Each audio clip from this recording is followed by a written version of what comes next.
24 mars, Saint Gabriel, Archange. Jusqu'à présent dans le calendrier de l'Église, nous n'avons rencontré aucune fête en l'honneur des saints anges. Au milieu des joies ineffables de la nuit de Noël, nous avons mêlé nos voix timides mais heureuses aux hymnes de ces esprits célestes, qui chantaient autour de la crèche de notre Emmanuel. Le souvenir même apporte de la joie à nos cœurs, attristés comme ils le sont maintenant par les sentiments pénitentiels et par l'approche proche de l'anniversaire triste de la mort de notre Jésus. Interrompons un instant notre tristesse et célébrons la fête de l'archange Gabriel. Plus tard, nous aurons Michel, Raphaël et l'innombrable hôte des gardiens des anges. Mais aujourd'hui, le 7e de l'Annonciation, c'est juste que nous devrions honorer Gabriel. Oui, dans une semaine, et nous verrons cet ambassadeur céleste de la Sainte Trinité descendre à la Vierge de Nazareth. Recommandons-nous donc à lui, et supplions-le de nous apprendre à célébrer, de manière de venir, le grand mystère dont il était le messager. Gabriel est l'un des premiers du royaume angélique. Il dit à Zacharie qu'il se tient devant la face de Dieu. Luc 1h19, il est l'ange de l'incarnation, parce que c'est dans ce mystère, qui est apparemment si humble, que se manifeste principalement la puissance de Dieu, et Gabriel signifie la force de Dieu. On retrouve l'archange se préparant à sa sublime charge, même dans l'Ancien Testament. Tout d'abord, il apparaît à Daniel, après que ce prophète eut la vision des empires perses et grecs. Et la majesté de sa personne était telle que Daniel tomba sur son visage tremblant. Daniel 8h17, peu de temps après, il apparaît à nouveau au même prophète, lui disant l'heure exacte de la venue du Messie. Connais-toi et prends note, à partir de la sortie de la parole pour édifier Jérusalem à nouveau, ô Christ Prince, il y aura 7 semaines et 62 semaines, Daniel 9h25, c'est-à-dire 69 semaines d'année. Quand la plénitude des temps était venue, et que le ciel était sur le point d'envoyer le dernier des prophètes, qui, après avoir prêché aux hommes l'approche du Messie, est de le montrer au peuple, en disant, « Voici l'agneau de Dieu, qui enlève les péchés du monde », Gabriel descend du ciel au temple de Jérusalem, et prophétise à Zacharie la naissance de Jean-Baptiste, Luc 1h13, qui devait être suivie de celle de Jésus lui-même. 6 mois plus tard, le saint archange apparaît à nouveau sur la terre. Et cette fois c'est Nazareth qu'il visite. Il apporte le grand message du ciel. Ange tel qu'il est, il vénère l'humble servante, dont le nom est Marie.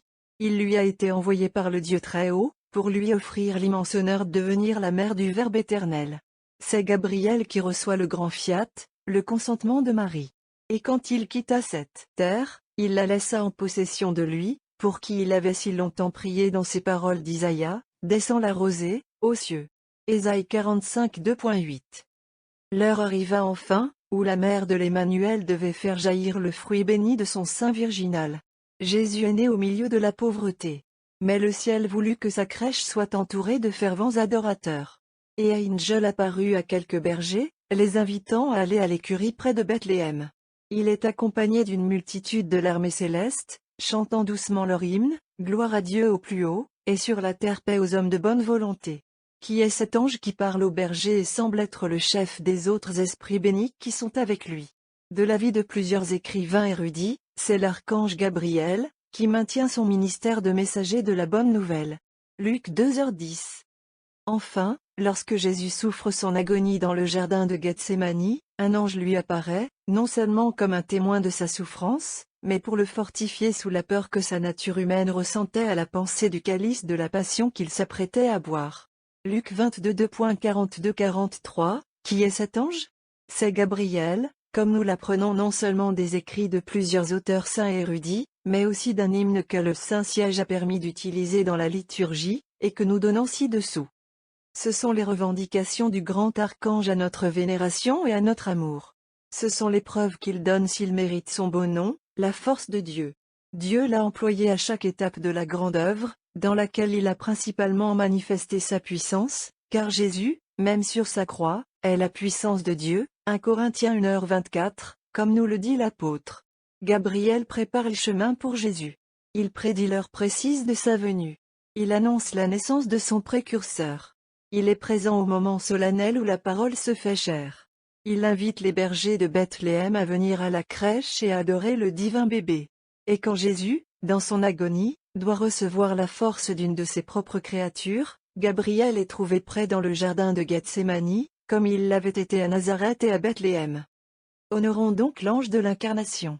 À cet effet, récitons dans sa louange quelques-unes des pièces que la piété liturgique a composées pour sa fête. Les 2 hymnes suivants sont tirés du bréviaire franciscain. Hymne. Exultons tous de cœur joyeux, et frappons la lyre mélodieuse. C'est le grand Gabriel qui vient dans tout son éclat des cieux. C'est la fête du messager de la glorieuse Vierge, et avec lui vient toute la foule des anges, chantant dans des hymnes variés les louanges du Christ. Que notre cœur chante donc les louanges de Gabriel le Prince, car il est l'un des 7 qui se tiennent devant le Seigneur et accomplissent ses ordres.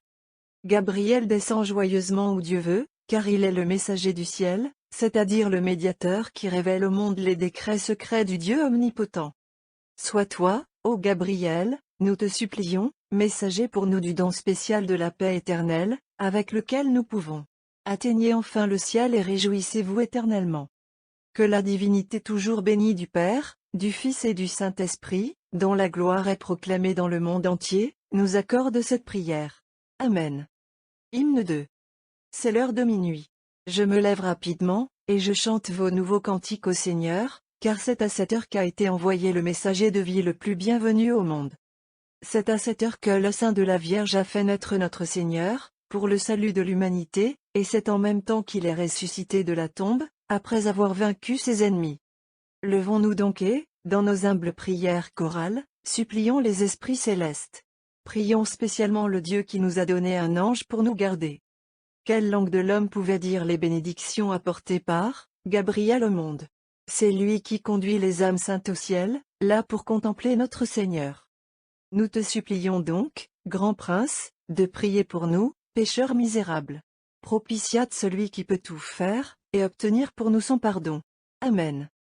Le bréviaire dominicain contient ce bel hymne en l'honneur du Saint Archange. Hymne. Gabriel, ange de lumière, et force de Dieu, que notre Emmanuel a choisi parmi le reste des princes célestes, afin que tu exposes à Daniel le mystère de la chèvre sauvage. Tu t'empresses joyeusement de t'empresser au prophète pendant qu'il priait, et tu lui as parlé des semaines sacrées, qui devaient nous donner naissance au roi des cieux et nous enrichir d'une joie abondante. C'est-à-dire que tu as apporté aux parents du Baptiste la merveilleuse et joyeuse nouvelle, qu'Élisabeth, bien que stérile, et Zacharie, bien que vieux, devraient avoir un fils. Ce que les prophètes avaient prédit depuis le commencement du monde, tu l'as annoncé dans toute la plénitude du mystère à la Sainte Vierge, en lui disant qu'elle devait être la vraie mère de Dieu. Toi, bel esprit, tu as rempli de joie les bergers de Bethléem, quand tu leur as dit la nouvelle céleste. Et avec toi une foule d'anges chantèrent les louanges du Dieu nouveau-né. Comme Jésus était en prière cette dernière nuit, quand une sueur sanglante a baigné ses membres, tu as quitté le ciel pour être près de lui, et lui offrir le calice que son Père voulait qu'il boive. Ô Sainte Trinité, fortifie les cœurs catholiques avec le don céleste de la foi. Donne-nous la grâce, comme nous te rendons gloire pour toujours. Amen. Toute la race humaine te est redevable, ô Gabriel.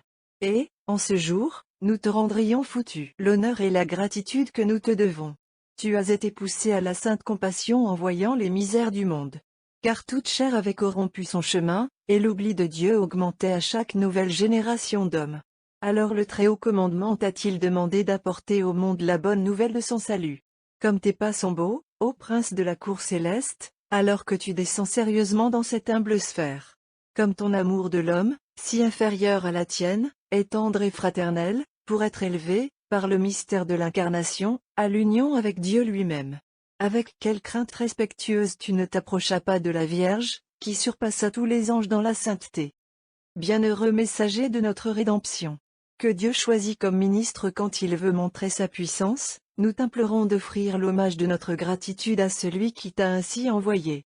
Aide-nous à payer l'immense dette que nous devons au Père, qui a tant aimé le monde, qu'il lui donne son Fils unique. Jean 3. 16, au Fils, qui s'est vidé, prenant la forme d'un serviteur, Philippiens 2 2.7, et au Saint-Esprit, qui s'est reposé sur la fleur qui est sortie de la racine de Jessé. Ésaïe 11 2.1. C'est toi, Gabriel, qui nous a enseigné la salutation par laquelle nous devrions saluer Marie pleine de grâce. Tu as été le premier à prononcer ces paroles sublimes, que tu as apportées du ciel. Les enfants de l'Église répètent maintenant, jour et nuit, ces paroles de toi. Priez pour nous afin que nous puissions les dire de telle manière, afin que notre Sainte Mère les trouve dignes de son acceptation. Ange de force, amis de l'humanité. Ne cédez pas dans votre ministère de nous aider.